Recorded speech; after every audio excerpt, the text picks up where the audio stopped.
Salam sejahtera dan salam perpaduan Malaysia Madani. Berita penuh dipetik dari Malaysia kini. Ulasan sisi politik kepartian dari Masjid Surau Ramadan ini. Demi melontarkan kemarahan kerana Muhyiddin Yassin didakwa di mahkamah, ada orang yang kononnya agamawan sanggup mendoakan kehancuran PH kerana didakwa zalim. Ustaz yang mengimamkan solat hajat juga mendoakan Anwar Ibrahim, PKR dan Amanah ditimpa bencana. Ia diaminkan beramai-ramai sebelum diikuti dengan laungan takbir. Gelagat mereka tersebar di media sosial dengan segera menarik perhatian ramai ketika negara sejak kebelakangan ini heboh dengan telata orang politik memperalatkan masjid untuk kepentingan politik kepartian. Ini bukan cerita baru, orang politik memperalatkan agama berlaku sekian lama. Misalnya, ketika peristiwa berdarah di Lubuk Merbau pada awal dekade 1980-an serta terjadi di Mamali. Semuanya gara-gara ada amanat yang dikononkan menghalalkan perseteruan sesama saudara seagama atas hujah mereka mempertahankan perlembagaan sekuler. Selangor dan beberapa negeri lain sudah bertegas melarang orang politik berceramah dan bertakhira di masjid. Tauliah mengajar hanya dikeluarkan untuk ustaz sebenar serta meyakinkan fahaman dominan keagamaannya. Bukan ulama jadi-jadian yang kadang-kadang lebih kerap menjadi pelawak di masjid. Sebelum ini ada masjid kerap mengundang penceramah politik memberikan tazkira dengan mengambil peluang kedatangan Ramadan.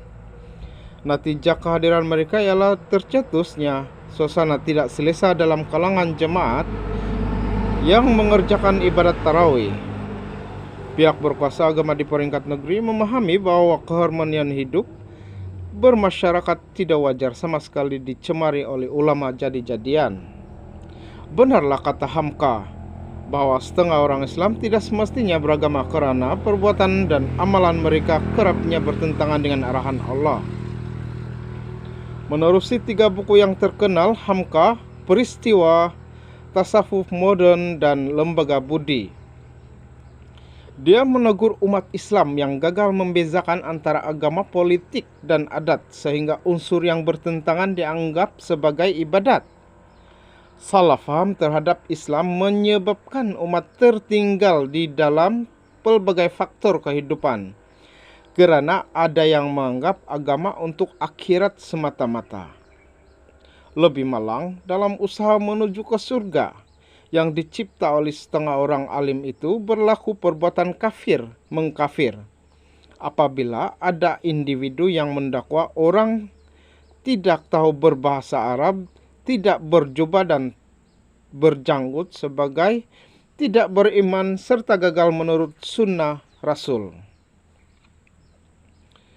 Di Malaysia, isu kafir mengkafir wujud sejak dekad 1960-an apabila perdebatan isu agama dikaitkan dengan siasa secara songsang.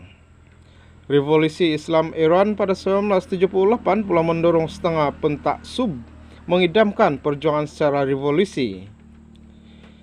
Imej Ayatollah Khomeini digunakan sebagai simbol kekuatan Islam, sedangkan situasi di Iran jauh berbeza berbanding Malaysia.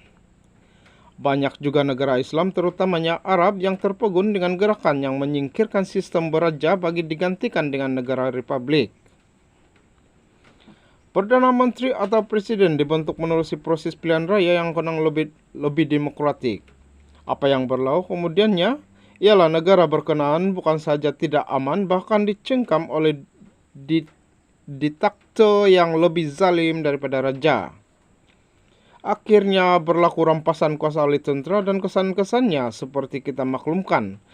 Banyak negara Arab gagal maju, kekal miskin dan bergantung kepada kuasa besar dunia terutama Amerika Serikat.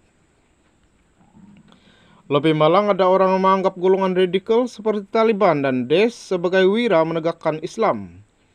Penentangan mereka pula terpaksa mengundang campur tangan Washington atas alasan keselamatan serantau. Ada juga ustadz dari Malaysia yang beria-ia menjadi Taliban sebagai modal mencadangkan hubungan kerjasama lebih erat. Hari ini, AS amat berkuasa di Asia Barat sehingga negara Islam berkenaan tidak mampu bersuara waima dalam isu Palestina karena takut ditekan pelobi Yahudi di Rumah Putih. Banyak pemimpin Islam tidak berani bersuara dalam isu yang melibatkan kepentingan Islam karena bimbang tidak dapat bantuan ekonomi dan ketenteraan ketika menghadapi ancaman kuasa asing. Jumlah penduduk dunia kini dianggar seramai 8 bilion. Penganut Kristen berjumlah 2 bilion manakala Islam 1,5 bilion, namun kuasa Kristen dan Yahudi menguasai pelbagai faktor kehidupan modern. Negara Islam termasuk Mesir mempunyai antara universiti tertua di dunia, bukan pusat tamadun dan pembangunan sejagat ketika ini. Indonesia dengan 300 juta penganut Islam berdepan pelbagai isu ekonomi dan sosial. Di negara kita pula, salah faham terhadap agama banyak didorong oleh golongan yang mendakwa mereka lebih alim daripada pihak lain dan monopoli makna baik dan jahat, surga dan neraka, salah dan betul, terpuji atau terkutuk, dan seumpama dengannya. Mereka bukan sahaja mempengaruhi setengah institusi agama, malah aktif menyebarkan fahaman berkenaan menerusi pertumbuhan siasa, badan kebajikan, dan persatuan sosial. Menerusi kuasa politik yang tidak seberapa, mereka memperalatkan masjid, surau, dan madrasah dengan citra yang sebenarnya tidak berlandaskan Islam. Memang benar, masjid pernah dipergunakan, tindakan Sultan Selangor yang tegas wajar dipuji.